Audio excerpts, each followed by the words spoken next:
Фарида Үсөнбаева, Төркүн. Аңгеме. Мен турмушка чыгып, жолдошумдун айтканындай сабырдуу аял болуп жашаганыма бир топ эле убакыт болду. Бул аралыкта ал кайсы бир себептер менен мени таштап, бирок башымды бошотпой, мага жакшы сөз сүйлөп, башка аялга үйлөнүп, кайры менен ажырашканга да үлгүрдү. Менин эч кимге катуу айтпай, баарына көнө берген жумшак мүнөзүм көп нерсеге себеп болду окшойт. Бала кезим тайнемдин үйүндө өтсө, бир тууган сиңдим чоң атамдын колунда чоңойду. Анткени атам кичинекей кезибизде эле өтүп кетиптир. Эки бир тууганбыз. Жалгыз сиңдим менен бирге бир үйдө чоңойбодум. Азыр негедир ортобузда бир тоскоолдук бардай. Сырдаша бербейбиз. Жашоодо эч нерсе деле үйрөнбөппүз. Бир билгенибиз улууларды угуу, бирөөнүн көңүлүн оорутпоо керек, айтканды аткар деген түшүнүк менен гана чоңойдук. Бизге акыл айтып жол көрсөткөн адам деле болбоптур. Апабыз бизге эч качан жакшы сөз айтпаган экен. Жашоодо мындай болушуң керек деп үйрөтүп же талап койгон эмес. Жасаган ишибиздин кемчилигин гана айтып койгону болбосо, башка темада сөз деле болбоптур. Азыр эстесем. Бой жеткенимди жигиттер мага сөз айта баштаганда сездим. Мага жактың, сага үйлөнөм деп артымдан сая түшкөн азыркы күйөөмдүн жашоосуна өтө ыңгайлуу болгонумду да өтө кеч түшүндүм. Баарына кайдыгер, ичимдикке берилген атанын, күнүмдүк тамактан башкага ой жүгүртө албаган аялдын баласы экен. Күйөөмдүн курсагы ток, уйку болсо эле болду. Башка баш оорусу жок. Жаш кезимден иштеп, тириликке жардам берип жүрүп, окуу жайдан окуп, билим алып, бир кесипке ээ болуу керек деген түшүнүк жашабады. Тагыраагы шарт деле туура келбеди. Турмушка чыккандан кийин деле ошол эле көрүнүш уланды. Кечки жаным тынбайт, бирок акча дегенди кармап көрбөдүм.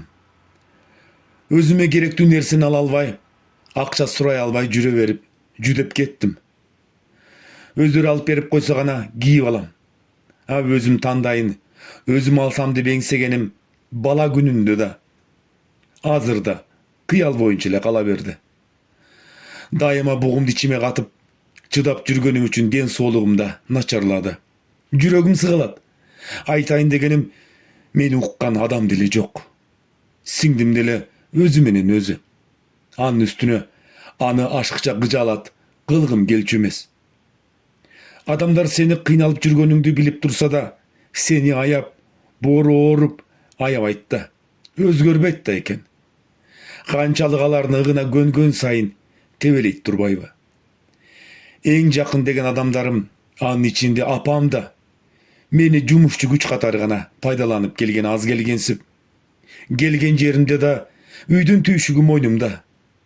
Жакшы сөз угуу мен үчүн кол жеткис нерседей. Баарына кайыл болуп, көз жумуп, таштап кетип калсамбы десем, кеч калдым дейм. Башка жашоону элестете да албайм. Бирок ушинтип жашап жүрө бергенден да чарчадым. Жардам бере турган апам жанына жолотпойт. Үйгө барсам, кетесиңби, же килемдерди жууп бересиңби деген даяр сөзү бар. Күйөөм мени уккусу жок. Кайын журтум мага көңүл деле бурбайт. Ошентип жүрсөм, эң чоң кайнэжем үйгө күйөөсүнө таарынып келип калды. Бирөөнүн үйүнө келгендей корунуп жүрдү. Апасы, атасы, иниси кызыгып сурап да койгон жок. Көгөргөн бетин көрүп, турмуш ошондой деп коюшту. Сураштырып, үйүнө барып, эжеси тарап болуп коё бекен деп инисинен үмүт кылат. Өзү эч нерсе айта албайт.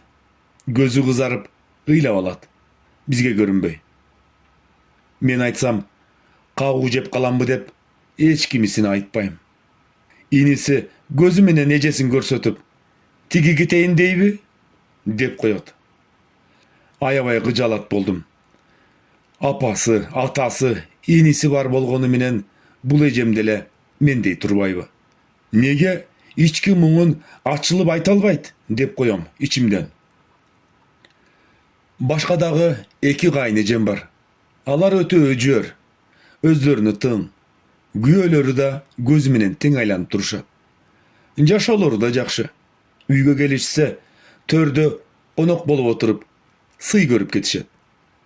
Апа, атасы, иниси колунда барын аяшпай төгүп чачып, сыйлап узатышат. А бул эң чоң эжеме негедир эч ким көңүл бурбайт. Өзү да чечилип сүйлөбөйт. Бир күнү үйдө экөөбүз эле калдык. Чай ичели деп чакырсам, көптө чыкты. Көздөрү шишиген, маанайы жок. Боорум ооруду.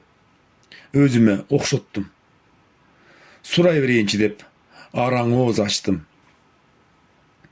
Эже, кечирип коюңуз, оор тийсе. Мен сиз тарап элемин, бирок колумдан эч нерсе келбейт.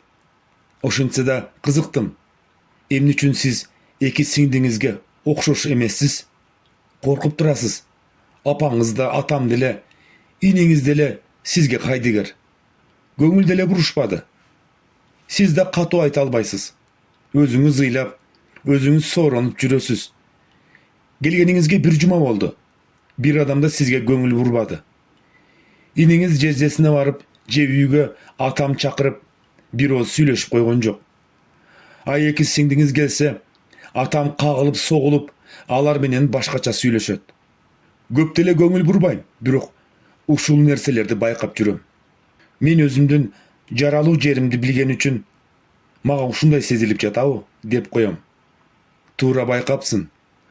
Кайнэжем үнүн чыгарып, шолоктоп ыйлап, кайра сооронду. Мага көңүл бурбаганын сен эми көрүп жатасың. А мен бала күндөн бери басынып жүрүп, үйрөнүп калдым. Биздин апамыз бир. Атам мага өгөй. Бул үйгө апам мени ээрчитип келген.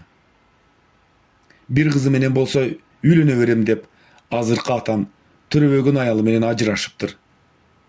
3 же 4 жашта болсом керек. Бул үйдүн эшигин аттаганда эле ашыкчы экенимди, кичине экениме карабай сездим.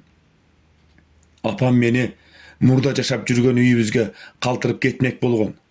Ошондо чоң энем бекен дароо апам артынан мени жеткирди. Жекирип караган көздөргө да үйрөндүм. Апам катар-катар төрөп, мен унутулуп деле калдым. Төрөлгөн 2 сиңдим, иним башка жаралган жандай сезилчү. Анткени атам мас же соо экенине карабай, эшиктен киргенде үчөөнүн атын айтып кирчү. Үчөөнү кучактайт. Үчөөнүн колдоруна бир нерселерди карматат. Мен ашкананын айнегинен карап коем. Үчөөнө суктанып. Мени неге атам эркелетпейт деген суроону берип, апамдан кагуу жегем. Ошол боюнча ойлонбой да, сурабай да калдым. Үчөө курсагын тойгозгонду гана билчү. Бир жактарга жөнөгөндө мен үйдө кала берчүмүн. Бир жолу сен да чык дешти. Ишенбедим. Шылдыңдап жатабы дедим. Кайра кыйкырды апам. Сөмсөлөбөй бол тез деп. Кооптонуп отурдум. Бир жакка барат экенбиз деп коем, ичимден сүйүнүп. Тоо тарапка багыт алды. 2 жакты карап коем. Мен көрө элек жер экен деп, бирок сүйүнгөнүмдү билдирбейм. Ал жерде атамдын достору, туугандары топтолуптур. Көрсө, иримдин туулган күн экен. Мени картошка, сабиз арчытканы, идиш чууганы алып келиптир. Аябай бакылдап, бир окумга чейин бир баланын жарык дүйнөгө келип калганын майрамдашты.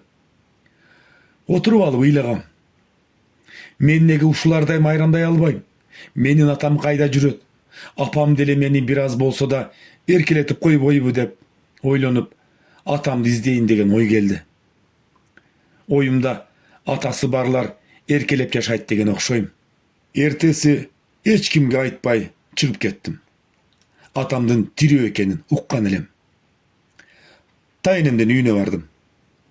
Атамды издейм десем, атаң сен эмес, өзүн тааныбай, өзүн издеп жүрөт дешип шылдыңдап күлüştü.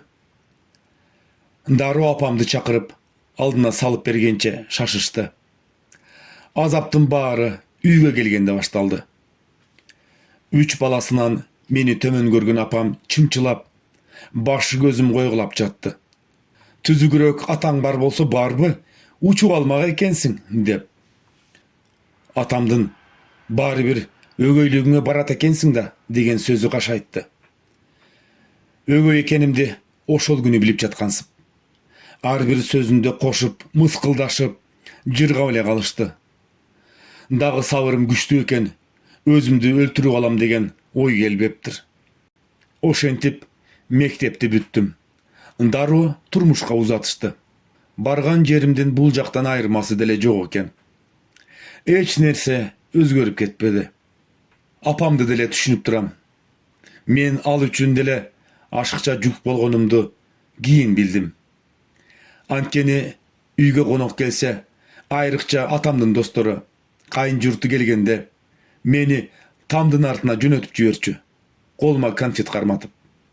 Мен өзүм чакырам, келбей тур деп. Көрсө, мурунку күйөөсүнүн кызы ушул тура дейт деп. Корунган турбайбы? Анын үстүнө атам кызматкер болгон үчүн апам да көз каранды болуп жашаган окшойт. Өңүмдө серт үчүн көздөн алыс кармаганбы деп каламын. Кайын журтум да билди, мени эч ким деле колдоп болушпай турганын. Башында этияттап сүйлөшчү. Кийинчерээк өзгөрө баштады. Кээде көңүлдөрүнө жакпай калсам, жаман сөздү менин дарегиме каалагандай сүйлөй беришет. Бул да бирөөнүн баласы деген түшүнүк жок. Арыздан келе турган жерим жок экенин билип алышты да. Бир күнү апам чакырды. Атаңды сурап кой, ооруп жатат деп. Жүрөгүм муздап калган үчүн келгеним менен өзүнүн балдарындай ыйлап, башын кучактай албай койдум. Эки сиңдим мени жаман көзү менен карап коет. Менден кийинкиси дароо эле айтты. Баары бир өгөй деген өгөй турбайбы? Көзүнөн жаш чыкмак турсун, сурап койгонго жарабады деп мага артын салып отуруп алды. Силер эми сездиңерби? Мен кичинемден бери эле өгөймүн. Колуңарга конфет тийсе, бөлүшүп койгонду билбегениңерде эле. Бир жака жөнөсүңөр, жүр, сен дагы биз менен дебей кеткениңерде эле. Мени менен сыр бөлүшпөй, бөлөк отуруп алганыңарда эле. Мени иштетип, силер эс алып отурганыңарды эле билгенмин, өгөй экенимди, деп кыйкырып айткым келди. Бирок үнүм чыккыдай эмес. Басынып жүрүп, үн чукпай кутулганга үйрөнүпмүн. Ошентип атам жакшы болуп кетти. Баягы сөзүн дагы кайталады. Менин берген нанымды деле актабадым. Балдарым өзүмдүкү экен. Ажалдан арачылап калышты. А бул отурат, ата кандайсыз дегенге жарабай. Дегенде оорубай эле ким кантет экен деп аңдып жатканбы деп калдым. Жүрөгү ооруйт деп жүрүп, көп ичип кеткен ошондон. Апам жаралгандан ушундайбы же тагдыр себеп болдубу, баарына кайдыгер. Үйүм бар деп эле келем. Башка каяка бармак элем. Жезден кече телефон чалган. Күйгөн адамдарыңдын сагынычы таркадыбы? Келе береми? Мени барат экен деби? Үйүңдөн деле сени тиктеп отурган адам жок деп чучука сайып сүйлөйт.